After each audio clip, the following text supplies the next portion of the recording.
Hello lads, my name is Pibis, also known as Peeb, and today I thought I'd do a process video to go alongside a recent drawing I just finished. I'm an enjoyer of bbno money, and I was watching his latest music video, and right at the start there's this shot, and I immediately posted it to my friends on Discord, all like, this is so Claudecore.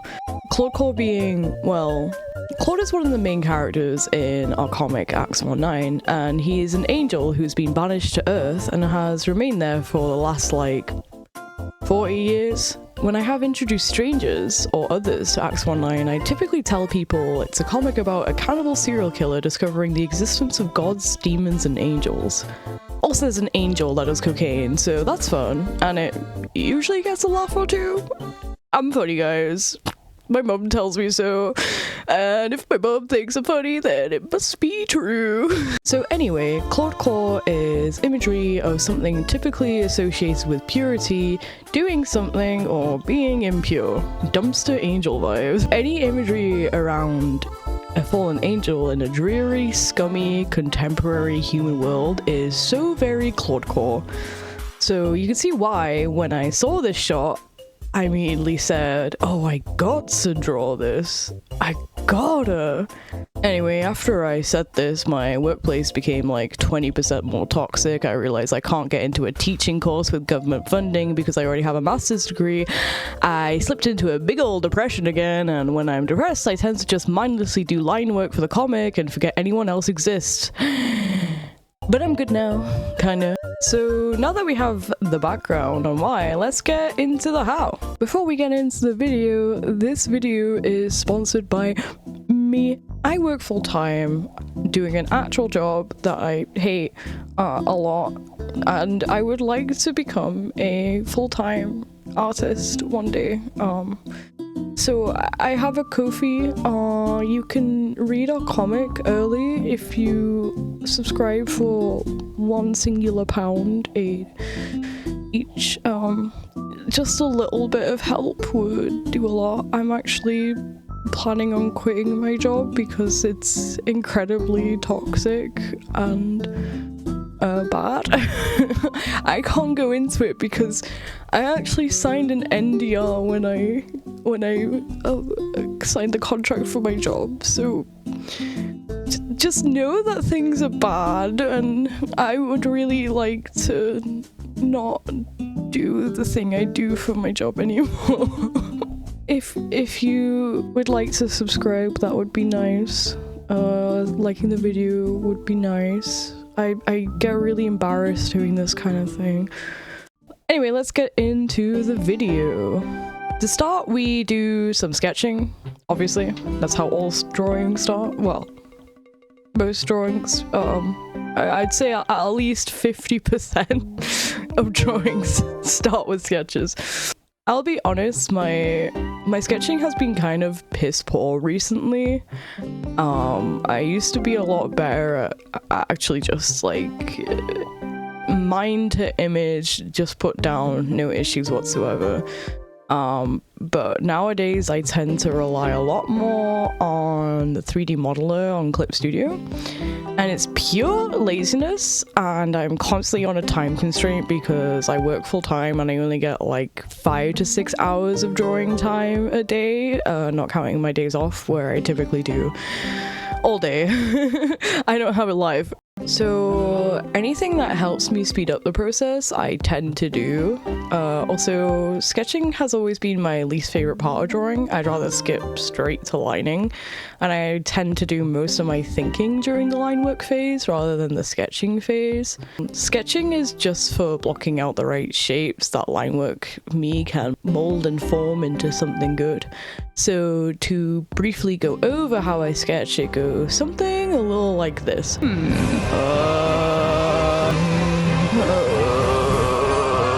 Why is it doing that? What the fuck? Drawing a bug should be easy, Pete! You should be having as much difficulty! Actually, I quite enjoy figuring out the anatomy of bird wings. I'm a fraud! I'm a fraud! I can't even draw! I'm a fake! I'm a fraud! And we're done. Wow. That was smooth smooth sailing. Once my tears have dried from the sketching phase, I move on to my favourite part of drawing, lining. Lining is fun for me because I tend not to think too hard when doing it. I leave myself some freedom of choice with my typically lackluster sketch. If I do come up with an idea for the lining during the sketching phase, I typically write it down on the side somewhere. You'll see that the most when I'm doing the sketches for the comic, because I tend to sketch in bulk and I'm like, oh, you need to line like this later, peeb, or oh, be sure to include this detail later, peeb. I won't sketch out intense details, I'd rather leave that to lining peeb to figure out. So when I line, I tend to go back and forth between different spots.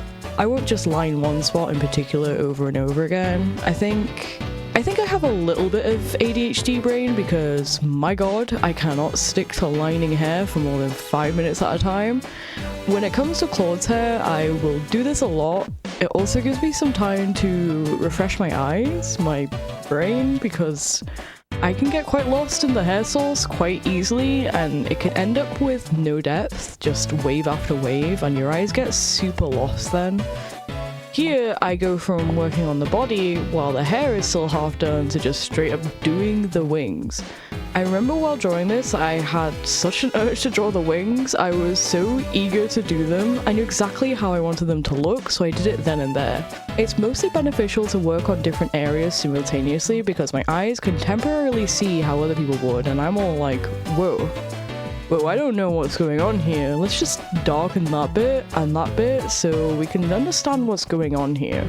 It's good, I think, to do this when drawing. Also, it helps if you get bored of lining one particular thing. I'm sure if you saw just a static image of what I'm drawing and seeing it get filled in, it'd be all over the place. Everyone's process is a little different. My advice is if you get really bored, then you shouldn't just work from one area to the next, but instead hop around the place. Also, my usual advice would be to not work on the face until a little later. Most of the time, I'll start with getting the head shape down along with starting the hair, then I'll go back and forth between different areas until I feel ready to tackle the face. It gets you warmed up before you go on to important details. It's important to do the eyes last in a piece because that's the thing we focus on the most, and it's an important detail. If you mess up a face, it can break a drawing. It doesn't matter if the rest of it is perfect.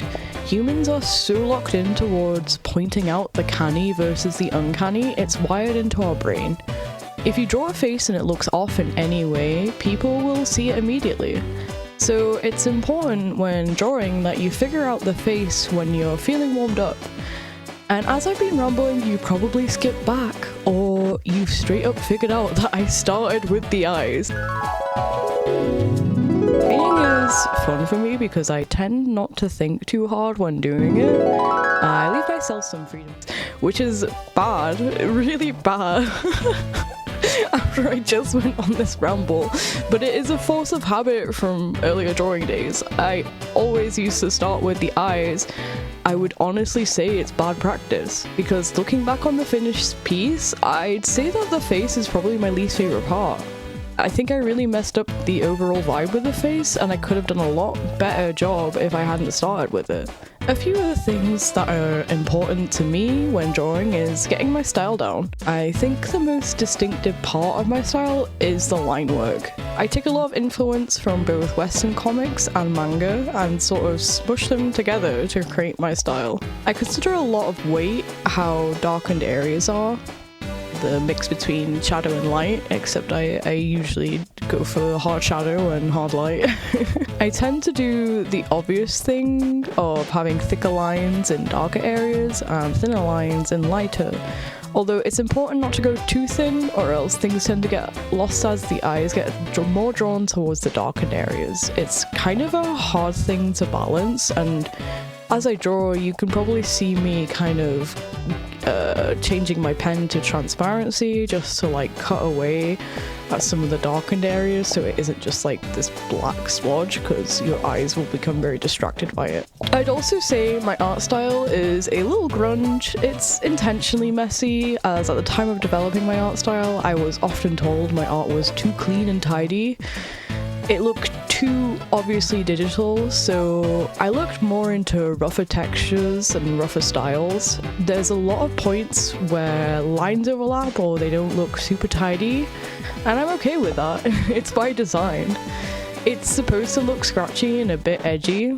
I would say as well, like, when you look at my art, it's better to look at it from a distance, because if you get too close, you kind of lose a lot of the detail. I would say I draw like mostly from a distance, I don't focus too much on like close-up detail. You won't see me like put my canvas at more than like 100% zoom usually. I usually work a bit further out from that. I work on quite big canvases though, and I know like some people's art, it's super juicy to just like zoom in when you're on your phone or something and look at all the beautiful details.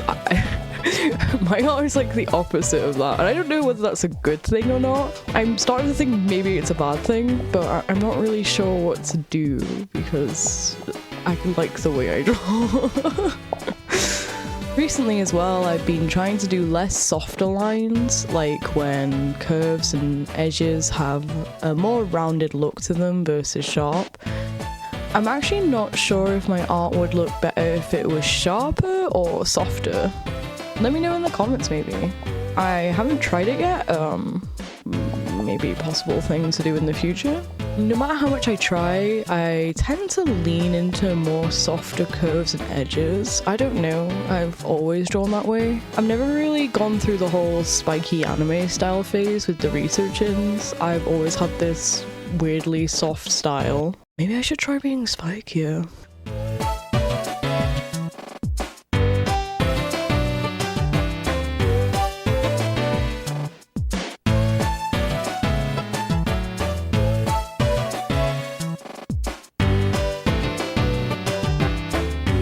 Okay, so once the main figure is drawn, I then go to work on the background elements like the dumpster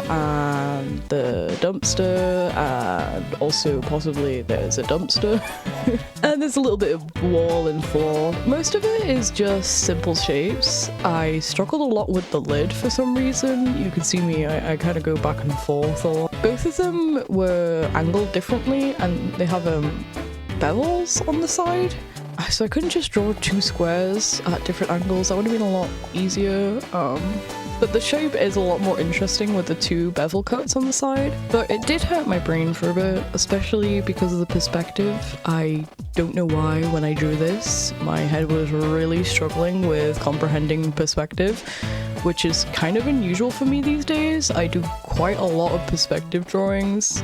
I usually use 3D model features on Clip Studio Paint to assist me with the initial guidelines when it comes to perspective drawing, but it's not like I can't wrap my head around it. I don't know why.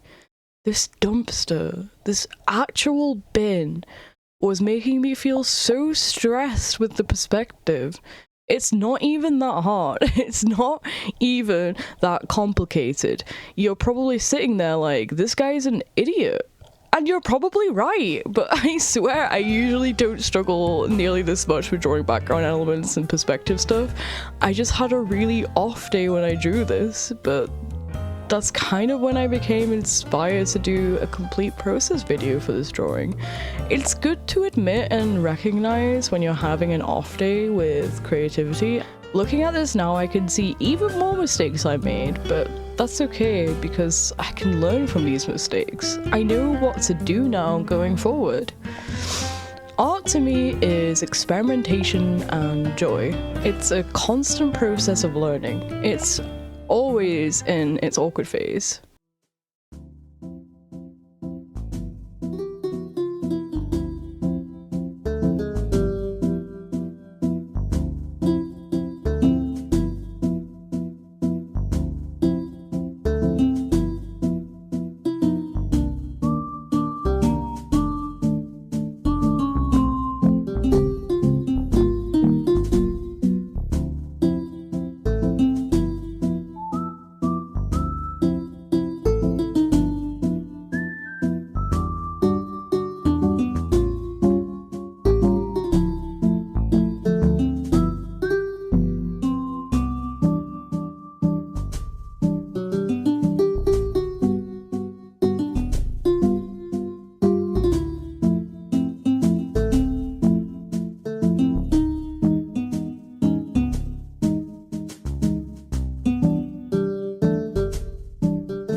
Okay, so the lining is completely finished, and I can recognize one of the other big mistakes I made for this drawing. I think I should have set Claude back a bit more. He looks like he's kind of not in the dumpster, like he's floating above it or is about to fall out of it. I could have set him back a bit more to make it more obvious he's laying in it. You can tell, obviously. I find sometimes when you're drawing, you get really caught up in the little segments and you forget about the bigger picture, which is why earlier when I said that I tend to work in a larger scale so I can see the whole drawing in one go. You need to kind of take a break and recenter yourself when you're drawing, because you can get lost in what you're doing, and if you don't take breaks, then your drawing can often come out more of a mess than you anticipated. Obviously, a good way to combat this is to sketch properly and do all your thinking work during the sketching phase, but that's not how I work, as I stated earlier. But because of that, I do find that sometimes I am a bit of a mess. After I finish lining, I can just get a bit lost in the sauce, and then I'll look back later and I'm like, oh god, why did I do it that way when this way is so much easier? So yeah, I should have put him back a bit, but it's fine. It's a passable grade.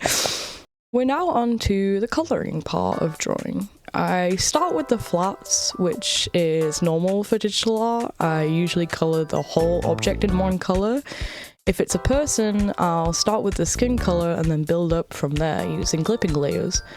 I manually colour everything in. This is mainly because of my lining style not really agreeing with the one selection tool or the lasso fill tool, which I know makes colouring a lot more efficient, but the way I line, I either leave gaps intentionally to emphasise where light hits, or I have a lot of tiny gap sections like in their hair. It's just easier to manually colour it in.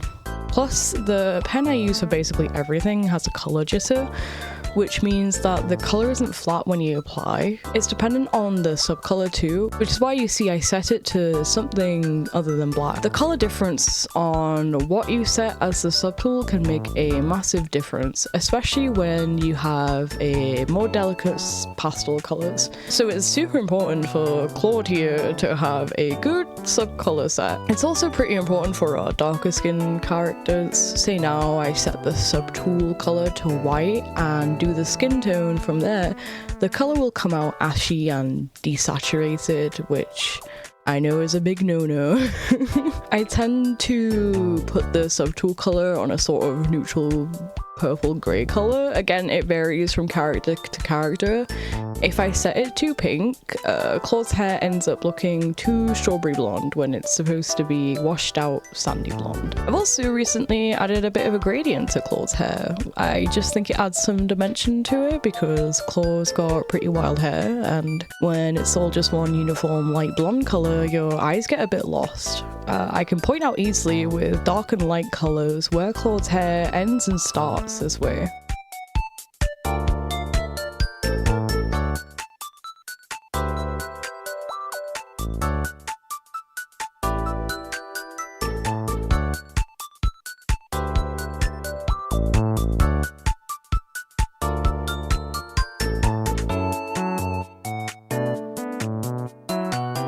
Overall, colouring in the figure was super easy because Claude's shirtless. I just had to add in jean colour and colour in his wings, which I always think is a really fun element to his design. Fun fact, his wings are based off peacock wings, though in past designs he used to have white wings and the shape of them were supposed to be crow wings. I don't really have a set shape for them now. I think that's something I need to work on in the future, is specific shaped wings for different angels. It isn't more towards like character design stuff though. I might go back to the crow wings, but I like the coloration, so I might just make them peacock wings.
Anyway, so the flats should be done now. I actually paused my recording for a bit and organised some of my artificial landscape tools. I have a lot of cityscape brushes and I just downloaded some wall texture brushes which I use here and they really needed organising.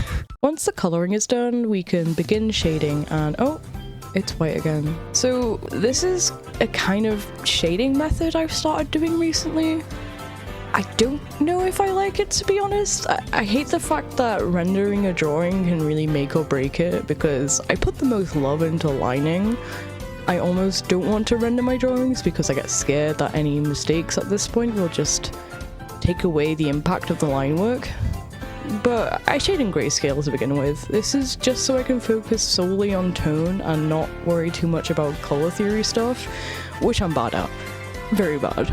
I only get away with it sometimes because I love sunset colours, so I usually manage to make my art look decent-ish if the colours are all warm and rose-tinted glasses looking. For this, I wanted to kind of match the original shot of infant no currency in the dumpster with a similar sort of neutral lighting. Spoiler alert, I'm bad at neutral lighting. And neutral lighting should be probably the easiest. I think I was overthinking it. I overthink a lot. So yeah, I mostly shade in grayscale. I block out mostly where I'd like to be shaded in a light grey colour and then go from there. It works. Sometimes. I don't think it's a perfect way to shade. I usually would have done less white as well, but I was trying to think about how neutral lighting works in this method and I don't think I quite understood what I was doing fully. I maybe should have done a different technique for shading because this kind of shading is good for more atmospheric lighting, or maybe I should have changed the composition from the original reference and given it a more atmospheric lighting. I've been trying to find a consistent shading method for a while now. Any suggestions would be welcome actually. I do the shading this way so later when I do gradient maps I can manipulate all the colours from the lightest to the darkest. So let's just finish up shading and I'll show some gradient maps.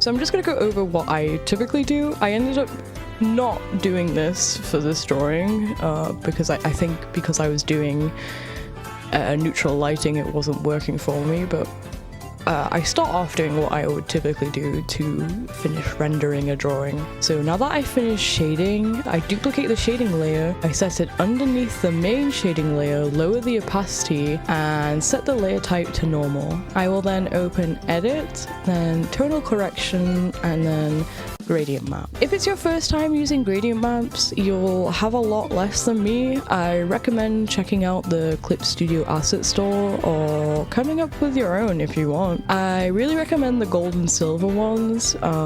I'll try and link them down below. They're really handy for a lot of things. You can instantly render a piece of gold jewelry beautifully with it, as long as you understand how like metal shading works, you know? It's very, very nice and good. Typically, I'll open up the gradient map subtool and kind of go through different ones until I find one I like. I then add a textured dot layer and I mess with the saturation of the main color layer because after doing the gradient map, the colors tend to wash out a little bit. I actually wasn't too happy with how this looked, so I deleted the second layer which I had applied a gradient map to, and I instead decided to apply a gradient map to the main shading layer.